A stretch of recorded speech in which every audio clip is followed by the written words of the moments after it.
Shalom, sudah dikasih Tuhan. Bersyukur kita bisa kembali berkesempatan untuk menerima kebenaran firman Tuhan pada saat ini. Mari kita sambut firman Tuhan di dalam doa. Besar anugerah-Mu atas kami Bapa, sehingga kami bisa memiliki kesempatan yang baik untuk menerima kebenaran firman Tuhan yang kami tahu penuh dengan kuasa dan selalu sanggup bisa mengadakan perkara-perkara yang ajaib dan besar. Dengan penuh sukacita kami sambut suara Tuhan hanya di dalam nama Yesus. Haleluya. Amin.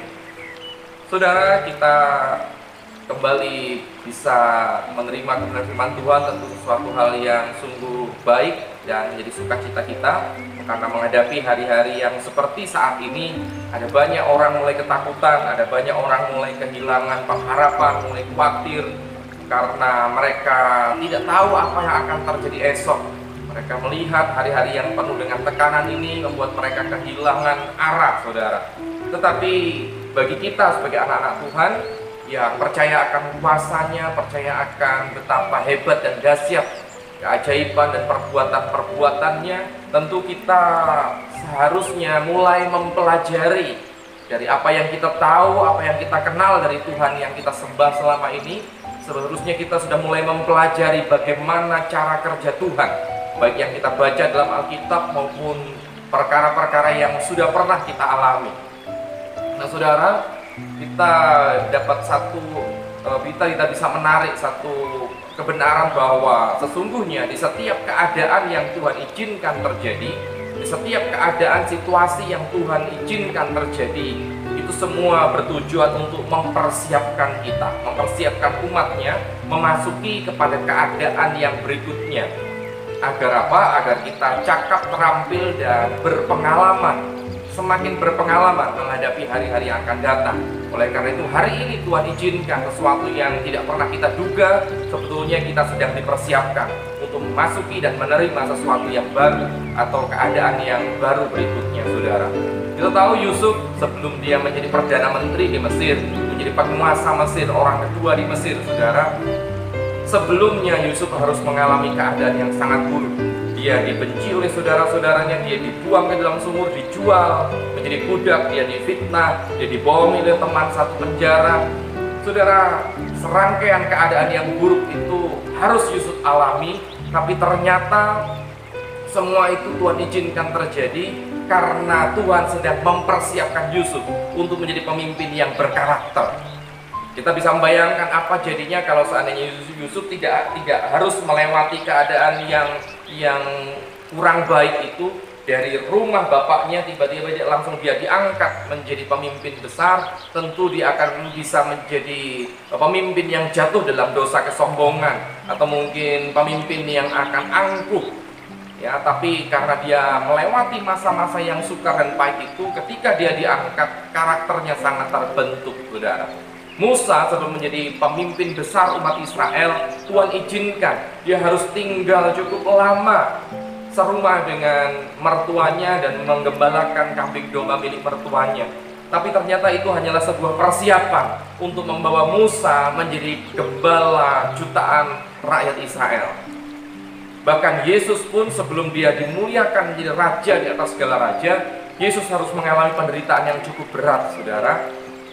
Karena memang semua itu Tuhan izinkan, Bapa izinkan agar kita kuat memasuki keadaan yang berikutnya dan keadaan yang jauh lebih baik dari hari ini.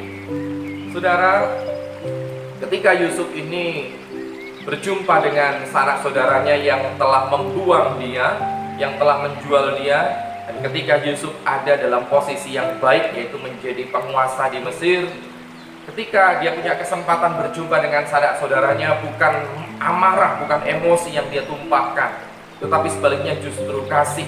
Dan ini sungguh menunjukkan bukti bahwa sebuah pengalaman berharga, sebuah pengalaman di masa-masa sukar, ternyata itu membuat dia makin kuat, dia membuat posisinya makin kuat dalam keadaan ketika dia sudah diangkat. Pengalaman berharga bersama Bapa, itu tema yang ingin saya angkat pada kesempatan kali ini, karena kita semua harus memiliki pengalaman bersama Bapa, Karena jika kita selalu keluar dari masalah, kita lari meninggalkan masalah, maka kita tidak punya pengalaman bersama Bapa. Dan itu sangat buruk untuk hidup kita di masa yang akan datang. Kita akan menjadi orang yang manja, kita akan menjadi orang yang lemah, kita akan menjadi orang yang gampang sekali bersungut-sungut. Ketika kita memasuki keadaan yang baru, kita tidak akan pernah bisa bertahan di dalam keadaan yang baru. Ketika di dalam masa pembentukan kita lari dari keadaan itu, kita tidak punya pengalaman bersama Bapa, sehingga tidak ada yang akan kita ceritakan, tidak akan ada yang bisa kita lakukan. Tanpa pengalaman, kita tidak akan pernah menjadi cakap. Tanpa pengalaman, miskin pengalaman, kita tidak akan pernah menjadi orang yang terampil, dan kita tidak akan pernah menjadi orang yang bertahan, saudara. Nah, saudara, di dalam Kejadian pasal yang 45, mulai dari ayat yang ketiga, dan Yusuf berkata kepada saudara-saudaranya, "Akulah Yusuf, masih hidupkah Bapa?" Tetapi saudara-saudaranya tidak dapat menjawabnya, sebab mereka takut dan gemetar menghadapi dia. Lalu kata Yusuf kepada saudara-saudaranya itu, "Marilah dekat-dekat." Maka mendekatlah mereka. Katanya lagi, "Akulah Yusuf, saudaramu yang kamu jual ke Mesir. Tetapi sekarang janganlah bersusah hati dan janganlah menyesali diri, karena kamu menjual aku ke sini, sebab untuk memelihara kehidupanlah Allah menyuruh aku mendahului kamu. Karena telah 2 tahun ada kelaparan dalam negeri ini, dan selama 5 tahun lagi orang tidak akan membajak atau menuai. Maka Allah telah menyuruh aku mendahului kamu untuk menjamin kelanjutan keturunanmu di bumi ini, dan untuk memelihara hidupmu, sehingga sebagian besar daripadamu tertolong. Jadi bukanlah kamu yang menyuruh aku ke sini, tetapi Allah. Dialah yang telah menempatkan aku sebagai bapa bagi Firaun, dan tuan atas seluruh istananya, dan sebagai kuasa atas seluruh tanah Mesir." Sungguh sangat luar biasa. Ketika Yusuf ada dalam posisi yang baik, dia berjumpa dengan sanak saudaranya, bukan amarah yang dia tumpahkan, tetapi justru dia menceritakan, dia memberitahu bahwa bukan kalian sebetulnya yang membuat aku sampai di sini, tetapi Tuhanlah yang buat aku mendahului kalian untuk memelihara keturunanmu, untuk memelihara kehidupanmu. Artinya Yusuf inilah orang yang tangguh sekali. Ketika dia masuk dalam masa-masa sukar, ketika dia masuk dalam masa-masa penderitaan, dia tetap tekun menjalaninya. Dia benar-benar mendapatkan pengalaman yang sangat indah, yang dahsyat bersama Bapa, sehingga ketika dia ada di keadaan yang baru, ketika dia keluar dan Tuhan izinkan masuk di dalam janji Tuhan, masuk di dalam rencana Tuhan, dia tidak menjadi orang yang mudah jatuh, dia tidak menjadi orang yang lemah, karena dia sudah berpengalaman. Kalau kita memiliki pengalaman bersama Bapa, pasti kita tidak akan takut menghadapi hari-hari yang berat. Karena jika kita pernah ditolong Bapa, jika dulu Tuhan tolong saya, hari ini pasti Tuhan tolong. Itu tanda dan bukti bahwa kita orang yang berpengalaman. Kita tidak takut menghadapi apapun karena kita sudah punya pengalaman bersama Bapa. Kalau hari ini ada orang yang ketakutan, hari ini ada orang yang sangat khawatir menghadapi hari-hari yang berat, itu tanda bahwa dia orang yang tidak berpengalaman. Dia tidak punya pengalaman bersama Tuhan. Jadilah jemaat, jadilah orang-orang Kristen yang memiliki pengalaman bersama Bapa. Karena itu sangat berharga untuk membawa kita menghadapi hari-hari yang berat, hari-hari yang jahat yang memang sudah dinubuatkan oleh para nabi. Saudara dikasih Tuhan, pengalaman kita bersama Tuhan itu sangat luar biasa. Bahkan di dalam dunia kerja pun pengalaman selalu diutamakan, saudara ya. Ya, selain dari pendidikan, tapi ternyata pengalaman juga merupakan poin penting di dalam rekrutmen soal karyawan, saudara. Dan saudara, orang yang berpengalaman itu memang ditentukan, dilihat dari kesetiaannya. Di dalam sebuah lowongan pekerjaan seringkali dicari karyawan atau karyawati. Yang pertama pendidikannya, pendidikan minimal apa, kemudian usianya, jenis kelaminnya, dan selalu diakhiri dengan diutamakan yang berpengalaman. Dan pengalaman biasanya minimal 2 tahun. Kenapa? Karena itu sudah menjadi cukup bukti bahwa dia orang yang setia. Kalau ditanya, sekalipun pendidikannya tinggi, sekalipun keterampilannya cukup, tetapi pengalamannya kurang, atau mungkin ya diketahui 1 tahun berhenti kerja di sana setahun, berhenti pindah ke pekerjaan yang lain 6 bulan, berhenti, itu tidak setia. Dia belum cukup pengalaman sehingga pendidikan yang tinggi bisa tertutupi karena dia tidak memiliki pengalaman yang cukup baik. Jangan pernah lari dari kenyataan agar kita tidak kehilangan pengalaman bersama Tuhan. Ketika kita memiliki pengalaman yang baik dengan Tuhan, dijamin kita tidak akan pernah gentar menghadapi hari-hari yang berat. Nah, untuk bisa memiliki pengalaman bersama Bapa, tentu kita harus memiliki beberapa hal, saudara, ya, agar kita tidak kehilangan pengalaman yang berharga bersama Bapa. Yang pertama, dalam hidup ini, dalam mengikut Kristus, jangan kita mengejar keuntungan dunia. Jangan kita mengejar keuntungan dunia. Jangan kita selalu tanya atau selalu kita mencari keuntungan apa yang sudah saya dapatkan selama saya ikut Yesus. Tetapi sebaliknya, selama aku ikut Yesus, apa yang sudah aku berikan kepada dia? Berapa banyak keuntungan yang sudah aku persembahkan kepada dia? Berapa banyak Yesus sudah mendapatkan keuntungan dari hidup saya? Di dalam Filipi 1 ayat yang ke-21, firman Tuhan mengatakan demikian, karena bagiku hidup adalah Kristus dan mati adalah keuntungan. Jadi hidup dipersembahkan untuk Kristus, mati adalah keuntungan. Saudara, ada banyak macam motivasi orang di dalam bekerja. Biasanya anak yang baru lulus sekolah, dia sedang mencari pekerjaan. Biasanya dia tidak mengutamakan penghasilan, tetapi dia mengutamakan cari pengalaman. Antara pengalaman dengan penghasilan, itulah motivasi orang-orang, saudara. Artinya berapapun penghasilannya nggak apa-apa lah, yang penting aku dapat pengalaman. Itu ada jenis orang yang seperti itu. Tapi ada jenis yang lain, orang-orang yang mungkin sudah memiliki tuntutan kebutuhan yang begitu tinggi sehingga yang dia kejar adalah penghasilan. Dia tidak peduli apakah dia akan mendapatkan pengalaman atau tidak, yang penting penghasilannya cukup untuk memenuhi kebutuhan hidupnya. Saudara, bagaimana dengan kita mengikut Kristus? Apa yang kita cari? Penghasilan atau pengalaman? Kalau seandainya kita mengejar penghasilan, apa yang akan saya dapatkan? Hasil apa yang saya dapat dari Yesus? Sesungguhnya kita akan kehilangan pengalaman-pengalaman berharga. Tetapi ketika kita menyampingkan dulu, sekalipun aku tidak mendapatkan apa yang aku harapkan, sekalipun mungkin doaku tidak terjawab, tapi aku bisa memiliki pengalaman bersama Bapa, maka kita pun akan mendapatkan dan kita bisa melihat karya ajaib Tuhan terjadi dalam hidup kita, saudara. Karena apa yang sudah pikirkan, kira-kira kapan waktu yang tepat, waktu yang efektif bagi Tuhan untuk mengerjakan karya ajaibnya. Sebetulnya waktu yang paling tepat bagi Tuhan untuk mengerjakan karya ajaibnya adalah ketika kita lemah, tak berdaya. Karena ada pujiannya, di saatku tak berdaya, kuasamu yang sempurna. Bahkan ketika Rasul Paulus mulai berdebat, bernegosiasi dengan Tuhan, kenapa Tuhan engkau tidak ambil ini, ada duri dalam dagingku, ada utusan iblis yang menggocok aku. Tetapi Yesus berkata, cukup kasih karuniaku bagimu, karena dalam kelemahanlah kuasaku menjadi sempurna. Tapi sayangnya ada banyak anak Tuhan ketika lemah tak berdaya, dia meninggalkan Tuhan, dia tidak mau berlama-lama dalam keadaan seperti itu. Dia mulai cari jalan pintas yang lain, meninggalkan cara Tuhan, sehingga dia tidak punya pengalaman bersama Tuhan. Tidak ada yang dia bisa bagikan, tidak ada yang bisa dia ceritakan tentang kebesaran Tuhan. Nah, saudara, ketika kita hanya mencari keuntungan duniawi, kita akan kehilangan pengalaman surgawi. Hal yang kedua, saudara, bagaimana supaya kita bisa memiliki pengalaman bersama Bapa? Yang kedua adalah jangan lagi kita mengejar kehormatan.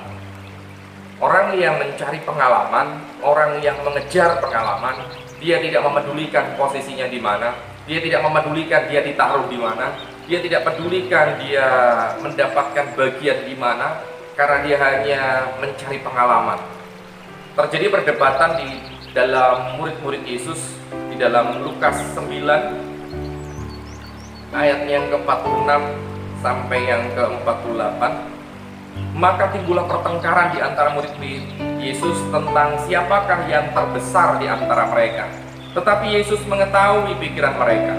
Karena itu ia mengambil seorang anak kecil dan menempatkannya di sampingnya. dan berkata kepada mereka, barang siapa menyambut anak ini dalam namaku, ia menyambut aku, dan barang siapa menyambut aku, ia menyambut dia yang mengutus aku. Karena yang terkecil di antara kamu sekalian, dialah yang terbesar. Saudara, Yesus menegaskan tidak perlu ribut dengan posisi siapa yang terbesar, siapa yang terkecil. Sebetulnya kalian jadi muridku itu sudah merupakan sesuatu yang berharga karena engkau punya pengalaman. Tidak perlu siapa yang besar, siapa yang kecil. Seperti sebuah gedung tinggi bisa terbangun tentu dimulai dari batu bata pertama yang ada di bawah. Dan batu bata itu sudah disusun dari bawah sampai ke atas. Tidak satupun mereka yang iri atau berebut tempat, berebut posisi. Biar aku yang ada di atas saja, atau jangan biarkan dia di atas, tapi biarkan dia di bawah. Saudara, bukan posisi yang menentukan gedung itu berdiri, tetapi kontribusi dari masing-masing batu bata itu. Oleh karena itu, apa artinya posisi yang baik tapi tidak ada kontribusi? Apa artinya kedudukan yang bagus tapi tidak ada kontribusi? Tidak ada sesuatu yang dibagikan. Saudara, kalau kita saat ini sedang bergumul atau mungkin sedang bertanya-tanya, kenapa Tuhan aku ada di tempat seperti ini? Kenapa Tuhan izinkan berada di posisi yang seperti ini? Saudara, alangkah baiknya kita kesampingkan itu, karena selama kita bersama Tuhan, dimanapun tempatnya, kita pasti akan mendapatkan pengalaman berharga. Seperti Yusuf, dia ditempatkan di penjara, dia ditempatkan di sumur, dia ditempatkan sebagai budak, dia ditempatkan sebagai pembantu rumah tangga. Dia tidak mengeluh, tetapi dia jadikan semua ini sebagai pengalaman. Karena dia yakin posisi ini tidak akan pernah selama-lamanya. Tetapi ketika aku bisa meraih pengalaman yang semakin banyak, maka aku semakin tangguh menghadapi hari-hari yang akan datang. Itu yang kedua, saudara. Yang ketiga, supaya kita bisa mendapatkan pengalaman yang berharga bersama Bapa, mari kita tidak sekedar memiliki kewajiban, tetapi jadikan Tuhan sebagai kebutuhan. Jadikan Tuhan sebagai kebutuhan hidup. Hubungan pribadi dengan Tuhan hendaknya bukan sebagai kewajiban, tetapi jadikan Tuhan sebagai kebutuhan. Karena yang namanya kewajiban, orang yang melakukan kewajiban itu biasanya dia melakukannya di bawah tekanan. Wajib belajar, anak-anak wajib belajar, mereka belajar. Tetapi ternyata mereka belajar di bawah tekanan, karena terbukti ketika libur datang, mereka semua bersorak-sorai seakan-akan lepas dari tekanan, lepas dari ikatan. Wajib militer, wajib helm, dan wajib apapun. Seperti para pria wajib bekerja, karena kalau tidak bekerja mau makan apa? Sehingga mereka harus bekerja. Mereka bekerja dengan luar biasa, dengan semangat, tetapi karena itu sebuah kewajiban. Coba kalau diberi cuti, diberi libur, mereka sangat sukacita luar biasa karena mereka terlepas dari tekanan. Seakan-akan mereka melakukan itu karena ada tuntutan, ada paksaan, karena yang namanya kewajiban itu pasti ada di bawah tuntutan. Beda dengan kebutuhan. Orang yang melakukan atau memenuhi kebutuhannya tanpa dipaksa, mereka akan berangkat dengan semangat. Tanpa ada perintah, mereka akan bergegas untuk melakukannya, karena yang namanya kebutuhan, apapun penghalangnya pasti akan diterjangnya. Kebutuhan kita mungkin makan, kebutuhan kita adalah bernafas, kebutuhan kita mungkin mendapatkan pengobatan dan lain sebagainya. Ketika kita tahu apa yang kita butuhkan, ketika kita sadar kita sedang membutuhkan sesuatu, kita akan mendapatkannya tanpa ada paksaan, tanpa ada tuntutan. Bahkan apapun rintangannya kita pasti akan kerjakan.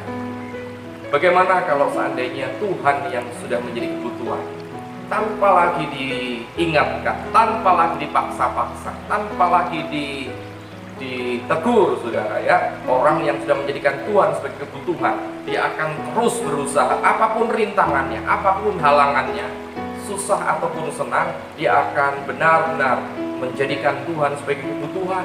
Dan disitulah dia akan merasakan satu pengalaman yang berbeda, satu pengalaman yang baru. Di dalam Mazmur 84 ayat yang ketiga, jiwaku hancur karena merindukan pelataran-pelataran Tuhan. hatiku dan dagingku bersorak-sorak kepada Allah yang hidup. Saudara, Daud menyatakan kerinduannya, menyatakan bahwa Tuhan merupakan kebutuhannya, saudara. Sehingga ketika Tuhan menjadi kebutuhan, disitulah dia mulai mendapatkan pengalaman-pengalaman indah bersama Tuhan. Bagi orang-orang yang menjadikan Tuhan sebagai kebutuhan, apapun yang terjadi, tidak boleh ibadah di gereja, tidak boleh berkumpul bersekutu. Ya. Orang-orang yang menjadikan Tuhan sebagai kewajiban, mereka bersuka cita. Tidak perlu bangun pagi saat minggu, tidak perlu lagi memenuhi jam-jam ibadah di tengah minggu. Tetapi orang-orang yang menjadikan Tuhan sebagai kebutuhan, ketika mendengar kabar ini, mereka akan tetap mencari Tuhan dengan berbagai macam cara. Mereka akan mencari Tuhan dengan berbagai macam cara, saudara. Apakah mereka beribadah secara online, apakah mereka membangun mesbah doa, mesbah keluarga dengan berbagai macam cara. Dan justru di saat seperti itulah, bukankah pengalaman baru bisa kita dapatkan bersama Tuhan yang akan menguatkan kita. Jadikan Tuhan sebagai kebutuhan. Itu cara untuk memiliki dan mendapatkan pengalaman baru yang begitu berharga, yang akan membuat kita semakin cakap, tangguh, terampil memasuki keadaan yang akan datang nanti. Demikianlah kebenaran firman Tuhan yang bisa kita dengar pada kali ini. Tuhan Yesus memberkati kita semua. Amin. Mari kita tutup dengan doa. Terima kasih Bapa untuk suara Tuhan yang boleh kami dapatkan. Biarlah Tuhan, semakin hari kami semakin menemukan, mendapatkan sebuah pengalaman baru yang begitu berharga bersama Tuhan, sehingga kami akan semakin kuat tangguh di dalam menghadapi hari-hari yang akan datang, hari-hari yang jahat seperti yang para nabi sudah nubuatkan. Kami percaya dengan pengalaman kami bersama Tuhan memampukan kami untuk tetap bertahan, bahkan keluar sebagai umat yang lebih dari pemenang. Urapi umat-Mu dan setiap orang yang telah mendengarkan firman Tuhan, biarlah kami jadi pelaku firman dan kami sungguh-sungguh mengalami apa yang Tuhan janjikan. Di dalam nama Yesus. Haleluya. Amin.